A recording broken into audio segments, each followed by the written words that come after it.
පිටසක්වල ජීවීන් කියන්නේ තවදුරටත් සිනමා කතාවක් නොවේ. 2026 වසරේදී නාසා ආයතනය අපේ සක්වල ගැන අලුත්ම දත්තමාලාවක් නිකුත් කරලා තියෙනවා. ආලෝක වර්ෂ බිලියන ගණනක් ඈතින් තියෙන ඒ අභිරහස් ලෝකවල ඇත්තටම මොකද වෙන්නේ?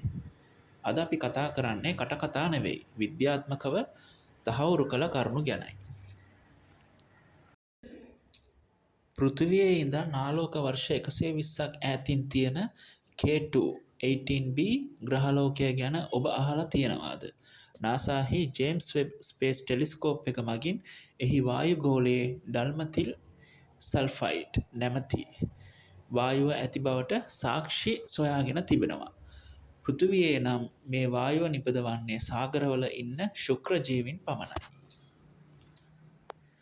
ඒවාගේම 2026 වන විට නාසා ආයතනයේ වාසයට සුදුසු ලෝක නිරීක්ෂණාගාරය වැනි නව මෙහෙයුම් හරහා පෘථිවියට සමාන තවත් ග්‍රහලෝක 25ක් ඉතා සමීපව පරීක්ෂා කරනවා. මෙය හුදෙක් අනුමානයක් නොවේ, ජීවයේ රසායනික සලකුණු සෙවීමකි. දැන් අපි අපේම සෞරග්‍රහ මණ්ඩලයට එමු. අඟහරු මත ජීවය සෙවූ පර්සර්වියරන්ස් රෝවර් යානය ජෙසේරෝ ක්‍රේටර් ප්‍රදේශයෙන් කාබනික අණු සොයාගෙන තියෙනවා. නමුත් වඩාත් පුදුම හිතෙන තැන තමයි සෙනසුරුගේ චන්ද්‍රයෙක් වන එන්සෙලඩස්. එහි මතුපිට තියෙන අයිස් තට්ටුවලට යටින් තියෙන සාගරවලින් පිටවන වාෂ්ප පරීක්ෂා කිරීමේදී ජීවයකට අවශ්‍ය කරන පොස්පරස් වැනි මූලද්‍රව්‍ය පවතින බව නාසා ආයතනය තහවුරු කරලා තියෙනවා. ඒ කියන්නේ ඈතින් ඉන්න පිටසක්වලයින්ට කලින් අපේ අසල්වැසි ග්‍රහලෝකවල ඉන්න ශුක්‍ර ජීවීන් අපිට හමු වෙන්න පුළුවන්. මේ විද්‍යාත්මක සොයා ගැනීම් ආගමික මත එක්ක කොහොමද ගැලපෙන්නේ?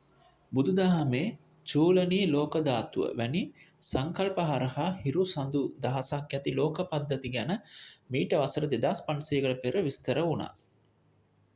හින්දු ධර්මයේ පුරාණ ග්‍රන්ථවල විවිධ ලෝක ගැන සඳහන් වෙනවා.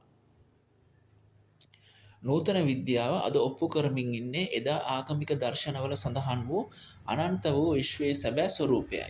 නාසා ආයතනය පවා පිළිගන්නවා විශ්වයේ ජීවය කියන්නේ පෘථිවියට විතරක් සීමා වෙච්ච දෙයක් නොවේ කියන එක. ඉතින් 2026 කියන්නේ විශ්වයේ රහස් එළිවන තීරණාත්මක වසරක්.